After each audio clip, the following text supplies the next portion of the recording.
Are you starting to get the sense that the league is like, uh-oh, like, yeah, this is great. The Messi show's awesome, but this is kind of starting to make our league look a little bad. And how do we help the rest of these teams bring in players that can keep up with him a little more than our current roster? I tweeted this. Don't you think there's going to be some rules adjustments? Yeah. I tweeted this. I just said like that.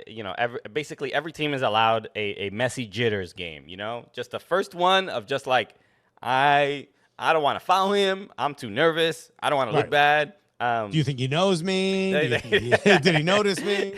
So I think that a lot of frankly I think a lot of the Atlanta United players were starstruck, and I don't think they were mentally ready for that game. And you see it. I mean, even in Messi's second goal, I don't even know who was the defender that tracked back, but then Messi gets the ball to Robert Taylor.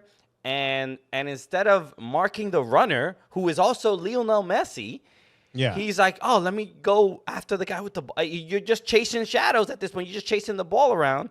And if you get a chance, we don't have the rights to show it, so we're not going to show the clip. But if you get the chance, go back to that goal you're talking about. You're talking about where Messi goes back to the middle of the box and scores.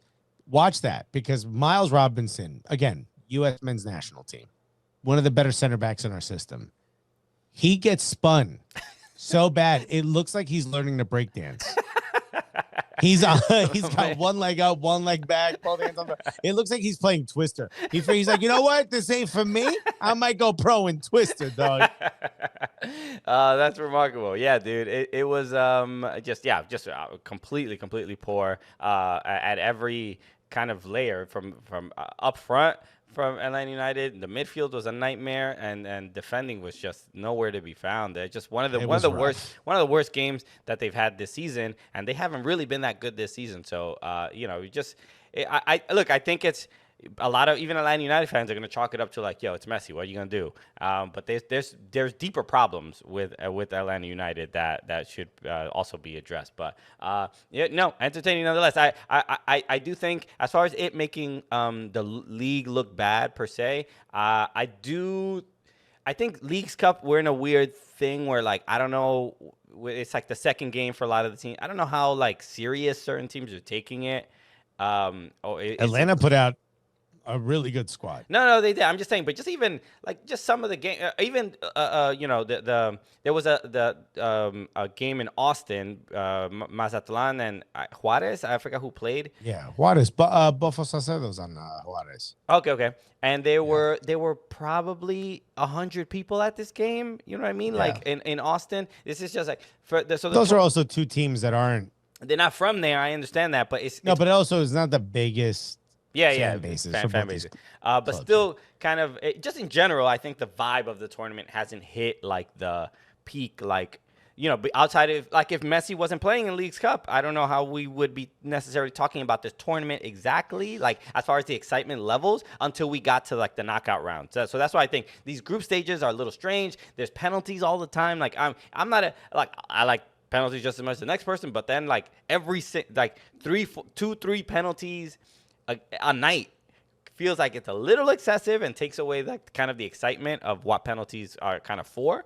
But I think when we get to the knockout rounds of Leagues Cup, I think that's when we're gonna see the quality kind of increase.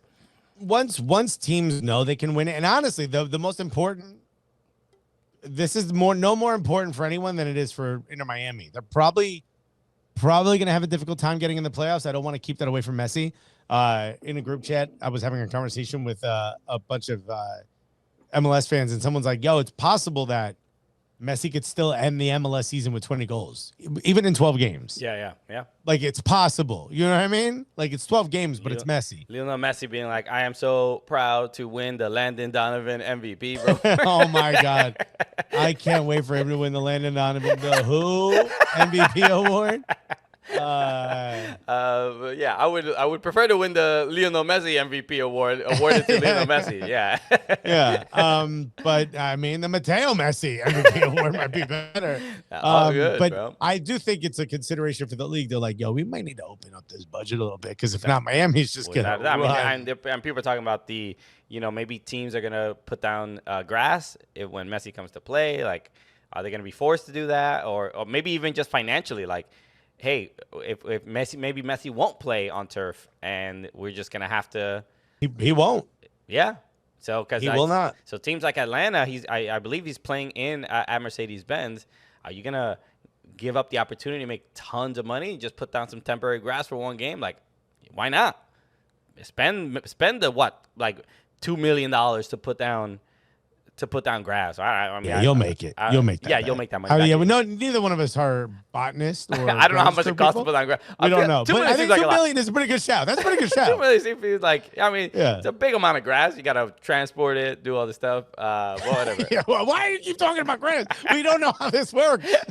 They roll it in like, it looks like a. That's all you and I know. A fruit roll up. You got to unfruit roll up the grass. Yeah. And be careful because there's a wrapper in there, bro. They don't eat the wrapper. Some people do that, bro. That's what I'm telling you, bro. Also, it can't be too hot because the grass will melt and get stuck together, all clumped together. Nobody wants that.